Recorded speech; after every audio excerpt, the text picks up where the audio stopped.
योगदान की समानता को व्याख्या करने वाली एक महत्वपूर्ण पुस्तक से मुझे और अन्य सभी पाठकों को लाभान्वित कराने के लिए मैं आयोजकों और यहाँ उपस्थित सभी महानुभावों का भी धन्यवाद करता हूँ।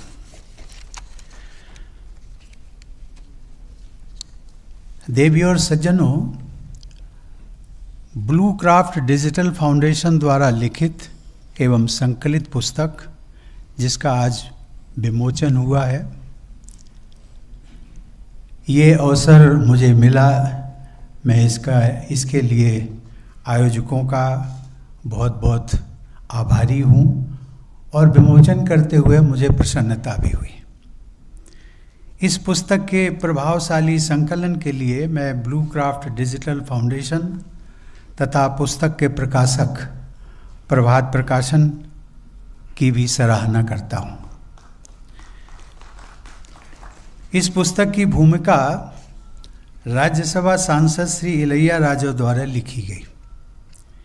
श्री इलैयाराजा की गणना भारत के सर्वाधिक लोकप्रिय और महानतम संगीतकारों में की जाती है। मुझे आप सबके साथ ये प्रसंग साझा करते हुए प्रसन्नता हो रही है कि इलैयाराजा को वर्ष 2018 में राष्ट्रपति भवन में उनको पद्म विभूषण से सम्मानित करने का अवसर मुझे मिला था। हम सब जानते हैं कि आज उन्हें इस कार्यक्रम में उपस्थित होना था, लेकिन किसी कारणवश वो यहाँ नहीं पहुँच पाए। देवियों और सज्जनों, इस पुस्तक में बाबा साहब और प्रधानमंत्री मोदी के बहुआयामी विचारों और कार्यों का संकलन है। चाहे औद्योगिक विकास हो, चाहे श्रमिकों के अधिकार, आत्मनिर्भरता, विद्युत व जल संसाधनों का समुचित विकास व उपयोग, शहरों की योजनाबद्ध प्रगति, शिक्षा और जेंडर इक्वालिटी हो, इन सभी महत्वपूर्ण विषयों के वैचारिक आधारों तथा ठोस उपलब्धियों की विस्तृत जानकारी इस पुस्तक में मिलती है। हम सब जानते हैं कि बाबा साहब का व्यक्तित्व तो बहुआयामी था। एक शिक्षाविद, अर्थशास्त्री, विधिवेत्ता, राजनीतिज्ञ, पत्रकार, समाजशास्त्री व समाज सुधारक तो थे ही, उन्होंने अनेक अन्य क्षेत्रों में भी अपना मौलिक योगदान दिया। भारतीय संविधान के शिल्पकार होने के साथ साथ उन्होंने हमारे banking, irrigation, electricity system, labour management, revenue sharing system, शिक्षा व्यवस्था आदि सभी क्षेत्रों में बाबा साहब ने अपना स्थायी योगदान दिया। और तो और भारतीय रिजर्व बैंक के गठन में भी डॉक्टर अंबेडकर का महत्वपूर्ण योगदान रहा है। कभी कभी मैं सोचता हूँ और प्रयास भी करता हूँ कि मैं ऐसा कोई क्षेत्र ढूंढ पाऊँ कि जिसके बारे में बाबा साहब ने अपना मत, अपना विचार इस देश को न दिया। जीवन का हर क्षेत्र, कोई भी क्षेत्र हो, चाहे राजनीति से जुड़ा हो, समाज नीति से जुड़ा हो, राष्ट्र की गरिमा और एकता अखंडता से जुड़ा हो, ऐसा कोई भी क्षेत्र नहीं है जिस पर कि बाबा साहब ने अपने विचार देश को न दिए हों। देवियों और सज्जनों, इस पुस्तक में 25 चित्र भी दिए गए। ये सभी चित्र बाबा साहब के प्रति प्रधानमंत्री मोदी की अगाध श्रद्धा का परिचय देते हैं। उदाहरण के लिए उनमें से एक चित्र है जिसमें संविधान तथा उसके प्रमुख शिल्पी बाबा साहब के प्रति मोदी जी की आस्था का जीवंत प्रमाण है। प्रधानमंत्री शायद देश के एकमात्र ऐसे नेता हैं जिन्होंने भारत के संविधान के लागू होने के बाद जो हीरक जयंती वर्ष मनाई गई, उस पर संविधान गौरव यात्रा का आयोजन किया। ये बात है सन 2010 की, जब प्रधानमंत्री जी गुजरात के मुख्यमंत्री थे। उन्होंने उस कार्यकाल के दौरान बाबा साहब की प्रतिमा स्थली से उस गौरव यात्रा का शुभारंभ किया। एक सुसज्जित हाथी पर भारतीय संविधान का एक विशाल संस्करण रखा गया और उसकी शोभा यात्रा निकाली गई। मोदी जी स्वयं आम जनता के साथ पैदल चलते रहे। ये घटना प्रधानमंत्री जी की संविधान व डॉक्टर अंबेडकर के प्रति अगाध श्रद्धा व सम्मान को दर्शाता है। हम सब जानते हैं कि शहरों के विकास पर बाबा साहब का विशेष जोर रहता था। उसका कारण था, उनका कहना था कि खेती की जमीन पर जनसंख्या का दबाव घटे और शहरों में आधुनिक समाज के विकास से अच्छा बदलाव आ सके। उन्होंने नदियों की घाटियों में बहुउद्देशीय योजनाओं के निर्माण का प्रारूप भी तैयार किया। दामोदर नदी हो या महानदी, उन पर निर्मित स्वाधीन भारत की बहुउद्देशीय योजनाओं तथा waterways as pathways for development, जिसको कि नरेंद्र मोदी की सरकार उसका चरितार्थ भी कर रही है, बाबा साहब के विजन को ही मोदी सरकार ने कार्य रूप दिया है। प्रधानमंत्री नरेंद्र मोदी जी ने जल जीवन मिशन को सर्वोच्च प्राथमिकता देकर बाबा साहब की सोच को आगे बढ़ाया। मोदी सरकार अनेक कृषि सुधारों पर भी जोर दे रही है। जिस प्रकार प्रधानमंत्री ने जनमानस को बाबा साहब के साथ जोड़ने का प्रयास किया है, वो अपने आप में एक मिसाल है। यदि उनमें बाबा साहब के विचारों और आदर्शों के प्रति असीम आस्था न रही होती तो वे बाबा साहब के जीवन से जुड़े महत्वपूर्ण स्थानों को तीर्थ स्थलों की संज्ञा न देते। चाहे महू में उनकी जन्मभूमि हो, नागपुर में दीक्षा भूमि हो, दिल्ली में परिनिर्वाण स्थल हो, मुंबई में चैत्र भूमि हो या लंदन में आम्बेडकर मेमोरियल होम, इन सभी स्थलों को पंचतीर्थ का नाम दिया गया। आज लाखों लोग इन तीर्थ स्थलों में जाते हैं और बाबा साहब के प्रति अपनी श्रद्धा व्यक्त करते हैं। प्रधानमंत्री की पहल पर ही दिल्ली में अति आधुनिक सुविधाओं से संपन्न आम्बेडकर इंटरनेशनल सेंटर की स्थापना की गई। सन 2015 में बाबा साहब के 125वीं जयंती वर्ष के दौरान प्रधानमंत्री ने 26 नवंबर के दिन को प्रतिवर्ष संविधान दिवस के रूप में मनाने का निर्णय लिया। ये हमारे संविधान के प्रमुख शिल्पी के प्रति श्रद्धा व्यक्त करने की उनकी ऐतिहासिक पहल थी। संविधान दिवस को राष्ट्रीय स्तर पर ऑफिशियल तौर पर सेलिब्रेट करने की पहल करने वाले नरेंद्र मोदी देश के पहले राजनेता बन गए हैं। देवियों और सज्जनों, बाबा साहब शिक्षा को सर्वाधिक महत्व देते थे। समाज के वंचित और उपेक्षित वर्गों को उन्होंने एक जो मंत्र दिया था, शिक्षित बनो, संघर्ष करो और संगठित रहो, इसमें भी हम देखते हैं कि इस मंत्र में भी उन्होंने शिक्षा को ही प्राथमिकता दी है। बचपन से ही अध्ययन के प्रति उनके अनुराग और दिलचस्पी का एक रोचक उदाहरण जो उनके पैतृक गांव आम्बडवे से जुड़ा हुआ है, मैं आप सबके साथ साझा करना चाहूँगा। जिन दोनों बाबा साहब सतारा तथा मुंबई में पढ़ाई कर रहे थे, उस समय उनका परिवार प्रायः अपने गांव जाया करता था। शायद जब वे कक्षा 9 की पढ़ाई कर रहे थे, उस समय उनके एक भाई का विवाह आम्बडवे गांव में ही संपन्न हुआ। विवाह संपन्न होने के पश्चात जब परिवार को मुंबई वापस लौटना था, उस समय ये पाया गया कि बाबा साहब जिन्हें बचपन में भीवा के नाम से भी पुकारा जाता था, वहाँ से वो गायब थे। लोगों ने उन्हें खोजना शुरू किया। तब गांव के किसी व्यक्ति ने बताया कि एक बच्चा मंदिर में बैठकर कोई पुस्तक पढ़ रहा है। बाबा साहब के पिताजी समझ गए कि वो बालक और कोई नहीं भीवा ही हो सकता है। परिवार के लोगों ने उस मंदिर में जाकर देखा तो पाया कि बाबा साहब पुस्तक पढ़ने में तल्लीन थे। इस घटना से ये पता चलता है कि बाबा साहब को पुस्तकों से कितना प्रेम था। बाबा साहब चाहते थे कि समाज का प्रत्येक व्यक्ति शिक्षा से लाभान्वित हो। सौभाग्य से मैं ऐसा पहला राष्ट्रपति बन गया जिसे बाबा साहब के गांव जाकर उनके प्रति श्रद्धा व्यक्त करने का अवसर प्राप्त हुआ।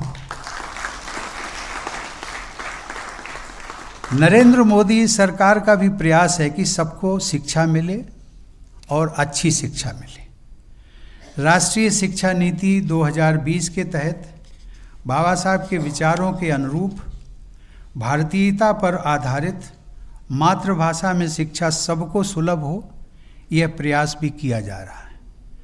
वह शिक्षा नीति व्यापक विचार विमर्श, हम सब लोग जानते हैं कि जो 2 लाख से अधिक सुझावों पर इस देश के हर कोने से जो 2 लाख से अधिक सुझाव आए उन पर आधारित है और उसके पश्चात ये शिक्षा नीति को फार्मूलेट किया गया। देवियों और सज्जनों, इंडियन लेबर पार्टी के संस्थापक के रूप में तथा बाद में वायसराय की काउंसिल के लेबर मेंबर अर्थात श्रम मंत्री के रूप में बाबा साहब मजदूरों के हित में अनेक नीतियों तथा नियमों के प्रणेता रहे। उन्होंने दिन में जो मजदूरों की 12 घंटे की शिफ्ट थी उसको घटाकर 8 घंटे की शिफ्ट का नियम बनवाया और सप्ताह में श्रमिकों से अधिकतम 48 घंटे तक काम लेने की समय सीमा निर्धारित की। बाबा साहब की सोच के अनुसार ही प्रधानमंत्री मोदी ने भी श्रमिकों के हित में अनेक कदम उठाए। उन्होंने अनेक जटिल कानूनों की जगह केवल 4 प्रभावी लेबर कोड जारी करवाए। प्रधानमंत्री ने इंफॉर्मेशन टेक्नोलॉजी का मजदूरों के हित में प्रभावी उपयोग किया। उदाहरण के लिए यूनिवर्सल अकाउंट नंबर की व्यवस्था से हमारे श्रमिक भाई बहनों को देश में कहीं से भी वेतन, प्रोविडेंट फंड आदि की जानकारी और भुगतान प्राप्त करना सरल हो गया। इस बदलाव के पहले एक स्थान से दूसरे स्थान पर जाने वाले श्रमिक भाई बहनों को बहुत कठिनाई होती थी और वो थक हार कर अपनी बकाया पगार तक नहीं ले पाते थे। देवियों और सज्जनों, महिलाओं के सशक्तिकरण को बाबा साहब बहुत महत्व देते थे। सन 1942 की एक घटना जिसका मैं उल्लेख करना चाहूँगा, बाबा साहब के नेतृत्व में एक सम्मेलन आयोजित हुआ जिसमें लगभग 75,000 प्रतिभागी शामिल थे और 25,000 उसमें महिलाएं थीं। आज से 80 वर्ष, हम कल्पना करें, आज से 80 वर्ष पहले महिलाओं की इतनी बड़े पैमाने पर भागीदारी कितनी बड़ी बात हो सकती है। उस समय देश में औसत साक्षरता लगभग 15% ही थी। महिलाओं की साक्षरता तो और भी कम थी। ऐसे समाज में महिलाओं की भागीदारी का जो अद्भुत दृश्य या उदाहरण बाबा साहब ने प्रस्तुत किया, उसी को आगे बढ़ाते हुए प्रधानमंत्री मोदी भी महिलाओं की सुशासन अर्थात गवर्नेंस में, विकास और समाज के हर क्षेत्र में उनको समान और अधिकतम भागीदारी देने का प्रयास कर रहे हैं। देवियों और सज्जनों, हम सब जानते हैं कि आज़ादी के बाद भारत के विधि मंत्री के रूप में बाबा साहब ने सन 1951 में संसद में हिंदू कोड बिल पेश किया था। ये मैं महिला सशक्तिकरण की बात कर रहा हूँ। बाबा साहब महिला सशक्तिकरण के प्रति इतने दृढ़ थे कि उन्होंने उस बिल का विरोध होने पर मंत्रिमंडल से त्याग पत्र दे दिया। अंततः बाबा साहब द्वारा प्रस्तुत किए गए बिल के आधार पर ही विवाह, महिलाओं के संपत्ति पर उत्तराधिकार से संबंधित अधिनियम लागू किए गए। नरेंद्र मोदी सरकार ने भी बाबा साहब के पद चिन्हों पर चलते हुए महिला सशक्तिकरण की दिशा में अनेकों प्रभावी कदम उठाए हैं और उनकी एक फेहरिस्त बहुत लंबी है, लेकिन मैं उनका कुछ का उल्लेख करना चाहूँगा, जिसमें बेटी बचाओ बेटी पढ़ाओ, सुकन्या समृद्धि, किशोरी योजना, उज्ज्वला योजना और सुरक्षित मातृत्व अभियान जैसे अनेक कार्यक्रम हैं जिनके आधार पर महिलाओं को शिक्षित, स्वस्थ और स्वावलंबी बनाने की दिशा में प्रयास किए जा रहे हैं। जन धन योजना, जिसके तहत लगभग 25 करोड़ महिलाओं ने अपने खाते खोलकर आर्थिक समावेश की नई इबारत लिखी है। जन धन योजना के तहत खोले गए आधे से अधिक खाते महिलाओं के हैं। देश के अधिकांश क्षेत्रों में स्वच्छ भारत मिशन के तहत खुले में, जिसका अनुराग जी ने विस्तार से चर्चा की, खुले में शौच से मुक्ति का लक्ष्य प्राप्त करने से भी बेटियों और बहनों के जीवन में स्वास्थ्य, सुरक्षा और आत्मसम्मान की दृष्टि से बहुत बड़ा परिवर्तन हुआ है। सरकार के इन सभी प्रयासों से लाभान्वित होने वाली महिलाओं में बहुत बड़ी संख्या उन बेटियों और बहनों की है जो समाज के वंचित वर्गों से आती है। देवी और सज्जनों, जब मैं राज्यपाल था और उसके पश्चात राष्ट्रपति भी बना, इस दौरान जब मैं विश्वविद्यालयों के दीक्षांत समारोहों में जाता था तो मुझे ये देखने को मिलता था कि उच्च स्थान अर्थात मेडल पाने वाले विद्यार्थियों में हमारी बेटियों की संख्या सबसे अधिक होती है। कहीं कहीं तो 100% मेडल बेटियां ही प्राप्त करती हैं। ये सभी बदलाव महिलाओं की भागीदारी और उनके सशक्तिकरण पर बाबा साहब के विचारों को साकार कर रहे हैं। देवी और सज्जनों, आत्मनिर्भर भारत बाबा साहब का एक सपना था। वे अपने संबोधनों में बार बार ये कहा करते थे कि दूसरों की सहायता पर जीना मत सीखो, दूसरों की सहायता पर जीना मत सीखो, स्वयं स्वावलंबी बनो। बाबा साहब के द्वारा दिया गया आत्मनिर्भरता का यह मूल मंत्र जीवन मूल्य व्यक्ति और राष्ट्र दोनों के लिए उपयोगी है। नरेंद्र मोदी सरकार आज आत्मनिर्भर भारत के निर्माण का अभियान बाबा साहब के इसी जीवन मूल्य को दर्शाता है। युवाओं को स्वावलंबी बनाने की दिशा में चाहे मुद्रा योजना हो, स्टार्टअप इंडिया हो, स्टैंडअप इंडिया हो या अनुसूचित वर्गों के उद्यमियों के लिए वेंचर कैपिटल फंड हो, ऐसे बहुत सारे महत्वपूर्ण कार्यक्रम चलाए जा रहे हैं। आज भारत के स्टार्टअप इकोसिस्टम का विश्व में ऊंचा स्थान है। $1 बिलियन से अधिक मूल्य के अनेक यूनिकॉर्न स्टार्टअप भारत के युवाओं ने स्थापित किए। आज यदि रक्षा क्षेत्र की हम बात करें तो उसमें उत्पादन में हमारी आत्मनिर्भरता बढ़ रही है। आज देशवासियों को विश्वास हो गया है कि मोदी सरकार द्वारा उठाए गए ये सभी कदम भारत को आत्मनिर्भर बनाने की दिशा में महत्वपूर्ण मील के पत्थर साबित होंगे। देवी और सज्जनों, बाबा साहब देश की एकता और अखंडता पर बहुत जोर देते थे। संविधान सभा की ड्राफ्टिंग कमेटी के अध्यक्ष के रूप में उन्होंने कश्मीर के लिए विशेष संवैधानिक प्रावधानों के प्रस्ताव को खारिज कर दिया था। उसके बाद एक जटिल घटनाक्रम के परिणाम स्वरूप आर्टिकल 370 का संविधान में समावेश हुआ, जो कि बाबा साहब के विचारों के अनुरूप नहीं था। अंततः मोदी सरकार के प्रयास से अगस्त 2019 में इस विषमता को दूर किया गया। आज जम्मू कश्मीर पूरे देश के साथ समरूप हो गया है। ये कानून भी बाबा साहब के विचारों को साकार करने वाला कदम है।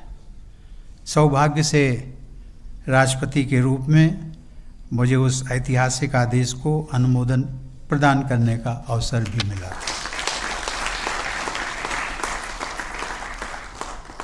देवी और सज्जनों, हम सब लोग जानते हैं कि जिस समय हमारा स्वाधीनता संग्राम चल रहा था उसके दौरान भी सांप्रदायिकता का वातावरण बना हुआ था और उस समय देश में एक सौहार्दपूर्ण वातावरण बनाने की दृष्टि से बहुत सारे नेता कहा करते थे कि भाई हम सबको हिंदू मुसलमान की बात नहीं करनी चाहिए, हमें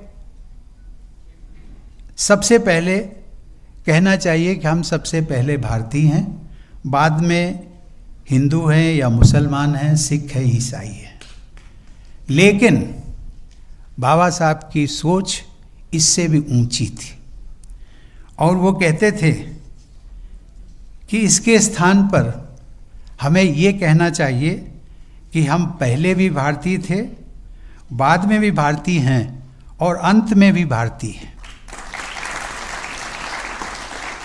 अर्थात सही मायने में भारतीयता ही हमारी पहचान है। इसमें जाति, धर्म, पंथ और संप्रदाय का कोई स्थान नहीं है। नरेंद्र मोदी भी आज इंडिया फर्स्ट की बात करते हैं और इससे हम समझ सकते हैं कि जो बाबा साहब ने कहा था कि हम पहले भी भारतीय, बाद में भी भारतीय, अंत में भी भारतीय, और आज प्रधानमंत्री मोदी भी कहते हैं कि इंडिया फर्स्ट, ये जो विज़न बाबा साहब का था उसी को प्रधानमंत्री मोदी चरितार्थ कर रहे हैं। देवियों और सज्जनों, अंत में मैं यही कहूँगा कि ये जो पुस्तक जिसका आज विमोचन हुआ है, ये पुष्टि करती है कि प्रधानमंत्री नरेंद्र मोदी डॉक्टर अंबेडकर के एक सच्चे अनुयायी हैं। उनके द्वारा बाबा साहब के विचारों के अनुरूप राष्ट्र सर्वोपरि के आदर्श के साथ सुशासन अर्थात गवर्नेंस और सामाजिक मुद्दों से जुड़े अनेक अभियान चलाए जा रहे हैं।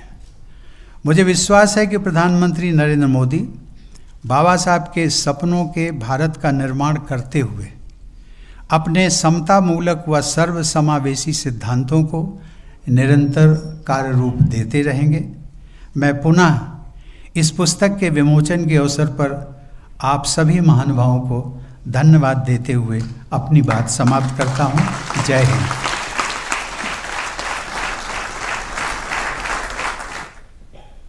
पूर्व राष्ट्रपति रामनाथ कोविंद ने आज राजधानी नई दिल्ली में Bharat Ratna doctor B are Ambedkar और प्रधानमंत्री नरेंद्र मोदी पर केंद्रित पुस्तक का विमोचन किया। साफ तौर पर उन्होंने कहा कि इस पुस्तक विमोचन को करके मुझे बहुत खुशी हो रही है। उन्होंने कहा कि जो बाबा साहब थे उनका जो व्यक्तित्व था वो बहुआयामी था, साथ ही भारतीय संविधान के